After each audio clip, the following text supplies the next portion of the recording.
সাব্বাস সাব্বাস সাব্বাস, ঘটনা তো ঘটছে, খেলাও শুরু হয়ে গেছে। দর্শক, আমার একটু গরম লাগতেছে, কারণ যে খবরটা এটা আসলে গরম খবর।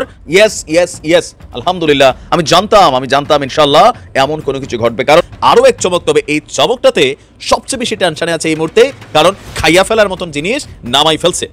দেখছেন কি কঠিন জবাব দিছে না? দেওয়া উচিত ভাই, দেওয়া উচিত। এইটা কোনো কথা? আরে বিশ্বাস ধরে রাখতে পারলে ভাই বিশ্বাসে পাওয়া যাবে মুক্তি। তর্কে বহু দূর, এই বিশ্বাস রাখতে চাই। দর্শক, একটা সুখবর হচ্ছে, ডক্টর ইউনূস সরকার আসল জায়গায় সফল হতে যাচ্ছে। 5টি ঘটনা যেটা বাংলাদেশের জন্য অনন্য অর্জনের কারণ হয়ে দাঁড়াবে, বাংলাদেশের জন্য ভালো কিছু ঘটতে যাচ্ছে, বাংলাদেশ বড় কোনো সুখবর পাবে। 5টি ঘটনা কি, আগে প্রথমে বলি। আমি দায়িত্ব নিয়ে বলতেছি, সমস্ত দোষ এই এমবেসির, এই কনসুল জেনারেলের। কে আসছে, কেন মারতেছে, যে ডিম নিক্ষেপ করে এইভাবে যে এই যে যোদ্ধাদের অপমান করলো, পাশে ফখরুল ইসলাম আলমগীর সাহেব ছিলেন, তাহার সাহেব ছিলেন, তাদের ইজ্জত লাগে নাই? তোরা যদি 10টা বাউন্সার রাখতি, তোরা কেন আসিস সেখানে? তোদেরকে কে রাখছে বাংলাদেশের টাকা দিয়া? তোরা এক্ষুনি বাংলাদেশে চলে যা। আমি ফখরুল ইসলাম আলমগীরের উদ্দেশ্যে বা বিএনপির উদ্দেশ্যে দুটো কথা বলতে চাই। কিন্তু আপনারা দিল্লিকে খুশি করাতে চান বলেই আওয়ামী লীগকে রাজনীতির মাঠে বা ভোটের মাঠে দেখতে চান। শেখ হাসিনাকে বাংলাদেশে প্রবেশের অনুমতি দিয়েছিল শহীদ প্রেসিডেন্ট জিয়াউর রহমান। তার পরিণতি, তিনি দেশে আসার কিছুদিনের মধ্যেই আমরা দেখেছি শহীদ প্রেসিডেন্ট জিয়াউর রহমান চট্টগ্রামে খুন হন, শহীদ হন। দর্শক, বিএনপির মহাসচিব মির্জা ফখরুল ইসলাম আলমগীর ভারতীয় দ্বিতীয় শ্রেণীর একটি পত্রিকায় একটি সাক্ষাৎকারে বলেছেন, আওয়ামী লীগ এবং জাতীয় পার্টি উভয়কেই আমরা নির্বাচনে চাই। যদিও আওয়ামী লীগকে নিষিদ্ধের পর কিন্তু বিএনপি বলেছিল যে তারাও মনে মনে এটাই চাইছিল বা তারাও সরকারের কাছে এটাই দাবি করছিল। কিন্তু এই যে বিএনপির মহাসচিব বললেন যে তারা আসলে এটার পক্ষে ছিল না। দর্শক, এই বিষয় নিয়ে আপনাদের মতামত কি? আপনারাও কি মনে করছেন আসলেই তাদেরকে একবার সুযোগ দেওয়া উচিত, অর্থাৎ আওয়ামী লীগ এবং জাতীয় পার্টি সহ আরো যে 14 দল রয়েছে তাদেরকে এবার নির্বাচনে সুযোগ দেওয়া উচিত, অর্থাৎ তারাও যদি নির্বাচন করে তবে একটি ফ্রি ফেয়ার নির্বাচন হবে? দর্শক, এই বিষয়ে আপনার মতামত কি সেটি অবশ্যই কমেন্ট বক্সে জানিয়ে দিবেন। দর্শক, এরই সাথে সাথে ডক্টর ইউনূসের সফর সঙ্গী হিসাবে তারা যেই জাতিসংঘে গিয়েছে, সেখানে যাওয়ার পর যেই অনাকাঙ্ক্ষিত ঘটনাগুলো ঘটেছে, বিশেষ করে এনসিপির নেতা জনাব আক্তার হোসেনের উপর ডিম নিক্ষেপ সহ আরো যে নেতাকর্মীদেরকে ভীষণভাবে গালাগালি করা হয়েছে। দর্শক, এই ঘটনাটি আসলে কাদের জন্য হয়েছে, কাদের ভুলের কারণে আসলে এত বড় ঘটনাটি ঘটেছে, সেটিও আশা করছি আজকের ভিডিওটি দেখলেই বুঝতে পারবেন। এরই সাথে সাথে আমি ভিডিওর শুরুতে আপনাদের আরো যে ভিডিওগুলোর অংশ বিশেষ দেখিয়ে শুরু করেছিলাম, সেই ভিডিওগুলোর বিস্তারিত আলোচনা দেখাবো।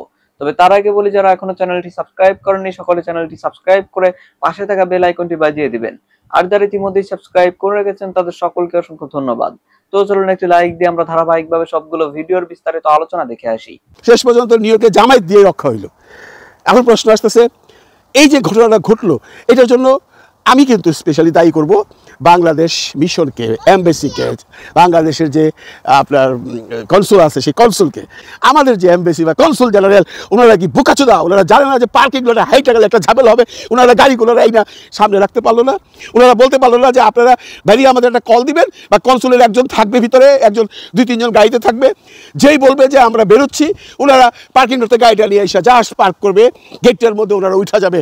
করে নাই, সারা সব গণ্ডমূর্খগুলো রেলে হলে বসে রাখছে। আচ্ছা, যদি জামাতের 4-5 জন লোক না থাকতো, ও করে শুদ্ধ পিটাই তো আওয়ামী লীগ, এবং আপনাদের তাই হওয়া উচিত।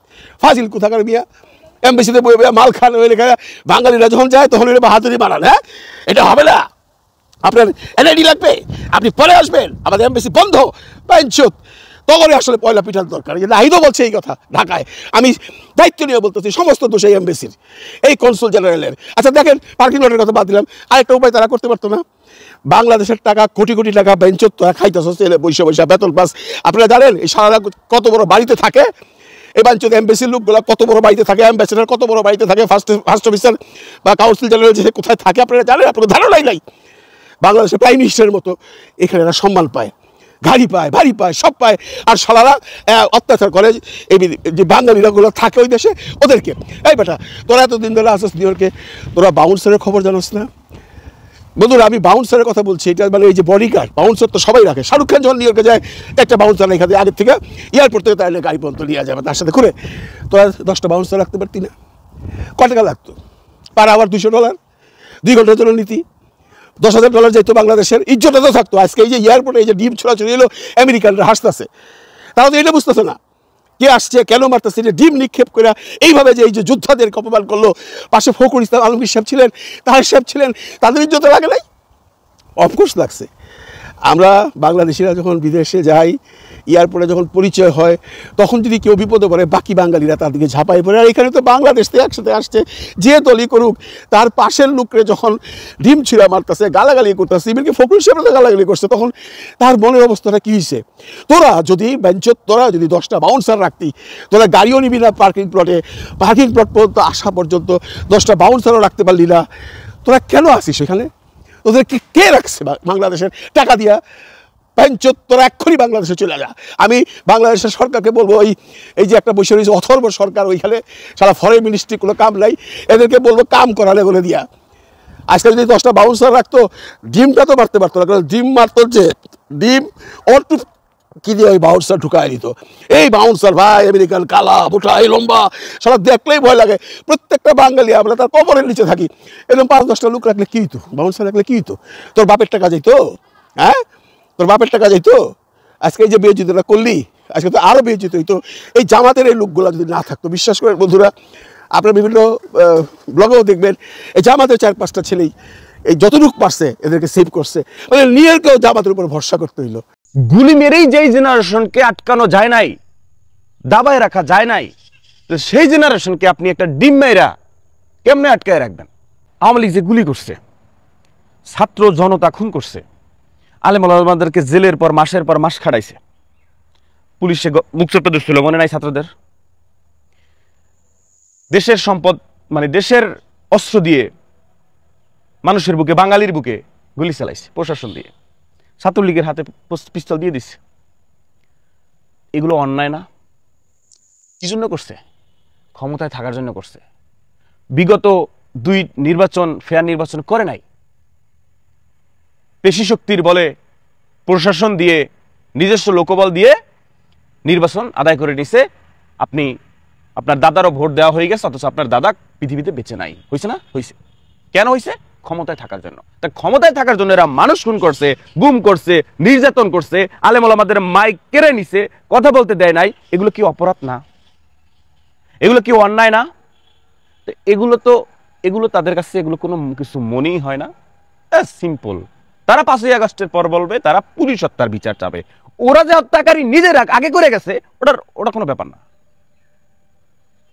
ওই পলক সাহেব ফেসবুকে বলছিল যে এই যে গোলাগুলি যে ভিডিও যে ফেসবুকে ছড়ানো হয়, এটা তো ভায়োলেন্স, এগুলো আপনারা কেন অ্যালাউ করেন ফেসবুক টিমের কাছে?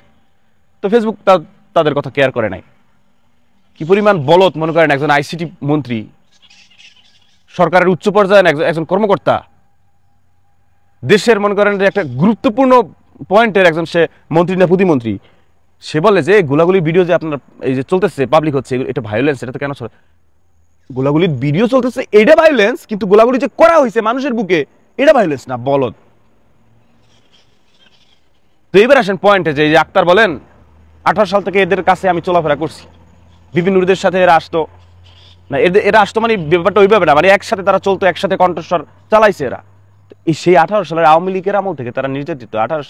18 সালে আওয়ামী লীগের শাসন আমল ছিল, সেইকালেই তোমরা তাদেরকে দমায় রাখতে পারো নাই, আটকায় রাখতে পারো নাই।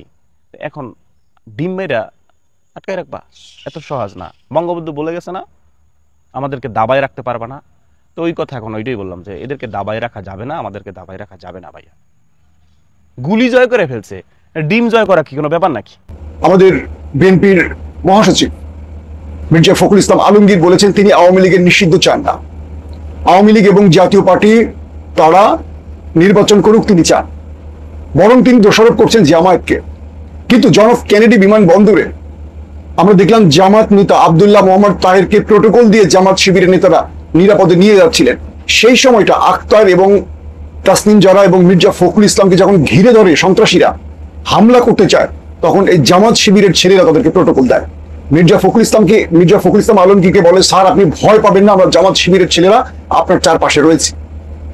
যখন আব্দুল্লাহ মোহাম্মদ তাহেরকে প্রোটোকল দিয়ে স্লোগান দিয়ে বিমানবন্দর থেকে জামাত শিবির বের করে, তখন দেখলাম মির্জা ফখরুল ইসলাম আলমগীর সেই দিকে তাকিয়ে মুখ কালো করে দেখছেন আর একটা কষ্টের হাসি দিয়েছে। আপনারা সোশ্যাল মিডিয়ার ভিডিওতে দেখেছেন। একটা লোকও কি পারলো না এত বড় দলের নেতাকর্মী, এত পদ, এত টেন্ডারবাজি, এত টেম্পুলিক, এত কিছু লুটপাট, অথচ একজন জাতীয় নেতাকে প্রোটোকল দেয়া, নিরাপত্তা দেওয়ার ক্ষমতা এই দলটির কি নেই? যুক্তরাষ্ট্র বিএনপির এত হেডন দেখেছি, তারা কোথায় গেছে? লজ্জা লাগে আমাদের। আমি ফখরুল ইসলাম আলমগীরের উদ্দেশ্যে বা বিএনপির উদ্দেশ্যে দুটো কথা বলতে চাই। আপনারা যে আওয়ামী লীগকে ক্ষমা করে দিয়ে রাজনীতিতে ফিরিয়ে আনতে চান, বা গণতন্ত্র গণতন্ত্র শব্দের মধ্য দিয়ে ফ্যাসিজমকে আবারও রাজনীতির অনুমতি দিতে চান, তাদের চেহারা বা তাদের মুখোশ কিন্তু ভয়ঙ্কর। আপনারা জানেন আমাদের চেয়ে কম না বেশি, কিন্তু আপনারা দিল্লিকে খুশি করাতে চান বলেই আওয়ামী লীগকে রাজনীতির মাঠে বা ভোটের মাঠে দেখতে চান। আপনাদের মনে থাকার কথা, শেখ হাসিনাকে বাংলাদেশে প্রবেশের অনুমতি দিয়েছিল শহীদ প্রেসিডেন্ট জিয়াউর রহমান। তার পরিণতি, তিনি দেশে আসার কিছুদিনের মধ্যেই আমরা দেখেছি শহীদ প্রেসিডেন্ট জিয়াউর রহমান চট্টগ্রামে খুন হন, শহীদ হন। আবারও 16 বছরের সেই জঞ্জাল ফ্যাসিস্ট স্বৈরাচার ডাইনিকে রাজনীতির অনুমতি দিতে চাইছেন বিএনপি। আপনারা কি জনগণের অনুমতি নিয়েছেন, নাকি কজন নেতা বসে সিদ্ধান্ত নিয়ে এরকম বক্তব্য দিচ্ছেন?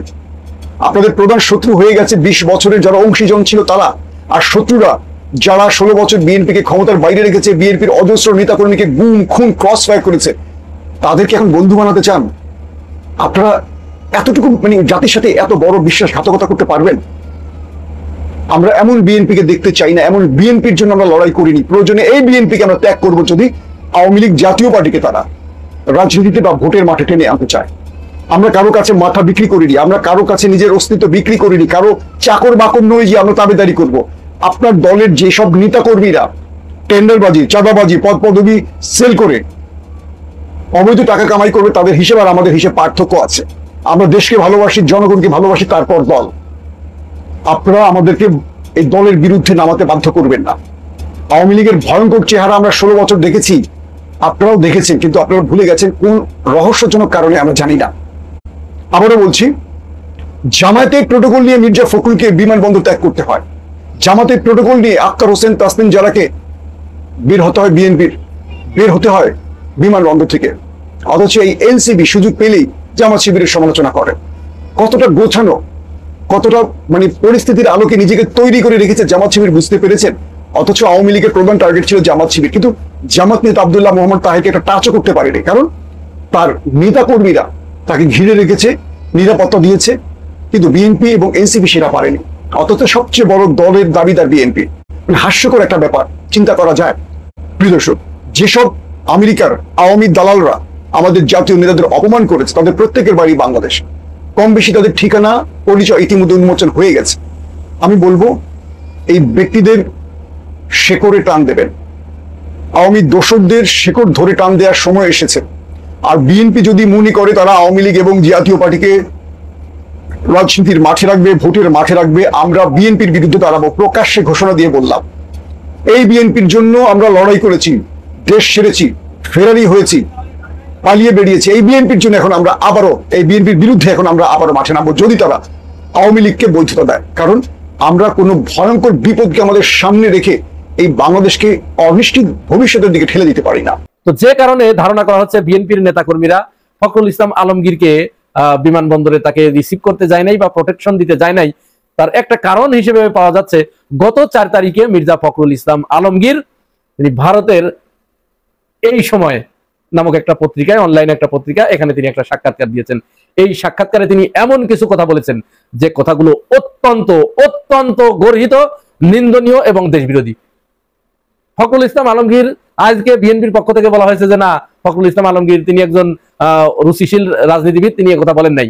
ভাই, আপনি এই কথা প্রচার করলে তো হবে না, আপনি মুখে বললে হবে যে আপনি ফখরুল ইসলাম আলমগীর এই কথা বলেন নাই। অথচ আমি আমার এই ডেসক্রিপশন বক্সে, এই ভিডিওর ডেসক্রিপশন বক্সে বা ভিডিওর কমেন্ট বক্সে আমি তার লিঙ্ক দিয়ে দিচ্ছি। যদি ওই লিঙ্ক যদি মিথ্যা লিখে থাকে, এই সময় ভারতের এই সময় পত্রিকা যদি মিথ্যা লিখে থাকে, তাহলে আপনাদেরকে পরিষ্কার করতে হবে কোন কোন জায়গায় তারা মিথ্যা লিখেছে এবং কেন তারা মিথ্যা লিখলো, সেই ব্যাপারে তাদের কাছে কৈফিয়ত যেতে হবে। যদি আপনাদের সৎ সাহস থাকে, যদি এই বুকের পাটা থাকে যে মির্জা ফখরুল ইসলাম আলমগীর একথা বলেন নাই, তিনি পরিষ্কার করে বলেছেন যে আমরা আপনাদেরকে আশ্বস্ত করছি। ভারতের ওই সাংবাদিককে তিনি তোষণের ভঙ্গিতে বলছেন আমরা আপনাদেরকে আশ্বস্ত করছি, আর আমরা জামাতকে কখনোই প্রশ্রয় দিব না। এক প্রশ্নের জবাবে তিনি বলছেন আমরা জামাতকে আর মাথায় তুলব না। তারপরে ওই পত্রিকার পক্ষ থেকে প্রশ্ন করা হয়েছে, এনসিপি কি আপনাদের কাছে আসন চেয়েছিল? না, এনসিপি আমাদের কাছে আসন চায়নি, তবে জামাত ইসলাম আমাদের কাছে আসন চেয়েছিল। আমরা তাদেরকে ইতিবাচক কোনো রেসপন্স করি নাই। তারা যা চেয়েছিল আমরা তার থেকে অনেক কম একটা সংখ্যা বলেছি, যার কারণে তারা আর আসে নাই। তো তখন প্রশ্ন করছে কয়টা, 50টা চেয়েছিল? বলছে না, তারা 30টা চেয়েছিল। এই যে মিথ্যাচার, ফখরুল ইসলাম আলমগীর ভাই, যাদের সম্পর্কে আপনি এই ধরনের নোংরা কথা বলেছেন, তারা নিউ ইয়র্কে আপনার নেতাকর্মীরা আসে নাই, তারা আপনাকে বুক দিয়ে বাঁচিয়েছে। আপনি এইটা খোলাসা করবেন, কেন বলেছেন বা বলেছেন কিনা এটা খোলাসা করবেন আপনি ফখরুল ভাই, এটা আপনার প্রতি আমাদের অনুরোধ থাকলো। এরপরে আপনি বলেছেন যে আমরা আর ভারতের সাথে আমরা আর শত্রুতায় যেতে চাই না, ভারত যেন এটা মনে না করে যে আমরা তাদের বিপক্ষে, অর্থাৎ ভারত যা বলবে আমরা তাই। আর সবচেয়ে মারাত্মক যে কথাটি বলেছেন, ওই ভারতীয় সাংবাদিকের এক প্রশ্নের জবাবে তিনি বলছেন যে আওয়ামী লীগ এবং তার সহযোগী যে শরিক 14 দল ছিল এবং জাতীয় পার্টি, এদেরকে তারা নির্বাচনে অংশগ্রহণ করুক, এটা বিএনপি সবসময় চায়। কারণ শেখ হাসিনা যা করেছে, আমরা তো আর শেখ হাসিনার মতো অত খারাপ না। ওরে আমার ভালো রে, ওরে আমার ভালো, এই অধিকার আপনাকে কে দিয়েছে? এদেশের হাজার হাজার ছাত্র তরুণের রক্তের বিনিময়ে বাংলাদেশ পেয়েছি। সেখানে আপনি সুশীলগিরি দেখাইতে এসেছেন।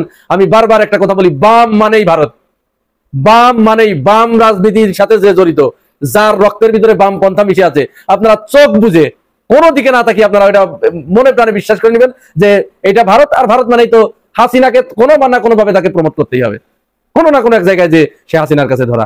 এই মির্জা ফখরুল ইসলাম আলমগীরের অবস্থা হয়েছে সেটা। তো ফখরুল ইসলামের এই কথার পরিপ্রেক্ষিতে রিজভী আহমেদ একটা কথা তিনি বলেছেন, এটা হয়তো এটা সত্য নাও হতে পারে, অন্য একটা প্রেক্ষিতে হয়তো রিজভী অন্য কাউকেও মিন করতে পারে, কিন্তু আমরা ধরে নিতে পারি রিজভী যে বলেছেন যে একটা চক্র আওয়ামী লীগকে এবং তার দোসরদেরকে বাংলাদেশে প্রতিষ্ঠা করার, রাজনীতিতে পুনঃপ্রতিষ্ঠা করার চক্রান্ত করছে এবং তাদেরকে নির্বাচনে আনার পায়তারা করছে। আমরা এখান থেকে ধারণা করতে পারি যে রিজভী আহমেদ ফখরুল ইসলাম আলমগীরকে মিন করেছেন, কারণ তিনি যখন জেনেছেন তখন তিনি ফখরুল ইসলাম আলমগীরকেই মিন করেছেন। এবং রিজভী আহমেদ এই মেসেজটাই যুক্তরাষ্ট্র বিএনপিকে হয়তো তিনি সার্ভ করেছেন যে ফখরুল কিন্তু এইভাবে আওয়ামীকে পুনর্বাসন করার চেষ্টা করছে, বাংলাদেশকে আবার ভারতের হাতে তুলে দেবার চেষ্টা করছে, ও যা খুশি তাই করুক, তার একটা শিক্ষা হওয়া দরকার। তোমরা কেউ বিমানবন্দরে তাকে রিসিভ করতে যেও না। হয়তো এটি বলতে অস্বাভাবিক কিছুই নয়, যার কারণে বিএনপি নেতাকর্মীরা বিমানবন্দরে আসে নাই। আর আসে নাই তখন আওয়ামী লীগের নেতাকর্মীরা গিয়ে ফখরুল ইসলাম আলমগীরকে পেদানি দেবার জন্যই এসেছিল। তবে তার কপাল ভালো, ছাত্র শিবিরের সাবেক কর্মী এবং জামাতের নেতাকর্মীরা গিয়ে তাকে জান প্রাণ দিয়ে আগলে রেখে তাকে হোটেলে পৌঁছিয়ে দিয়েছে। যদি বিন্দু মাত্র শিষ্টাচার বোধ আপনাদের ভিতরে থেকে থাকে, তাহলে জামাতকে সরি বলুন এবং জামাতকে সাথে নিয়ে বাংলাদেশপন্থী রাজনীতি করুন। ভারতের আশা বাদ দিয়ে এই বাংলাদেশে ভারতকে সাথে নিয়ে কেউ যদি রাজনীতি করতে চায়, আওয়ামী লীগকে কেউ যদি পুনর্বাসিত করতে চায়, তাহলে খোদার কসম তারা বাংলাদেশে টিকে থাকতে পারবে না, পারবে না, পারবে না। দর্শক, আমি আশা করছি আপনারা সকলে অত্যন্ত মনোযোগ সহকারে সবগুলো ভিডিও দেখেছেন। এমনকি দর্শক, যদি এই ভিডিওগুলো সম্পর্কে আপনাদের কোনো মতামত থেকে থাকে তাহলে তো অবশ্যই জানাবেন। দর্শক, নিউজটি শেষ করছি এখানেই, ফিরছি পরবর্তী নিউজে নতুন কোনো টপিকে। আল্লাহ হাফেজ।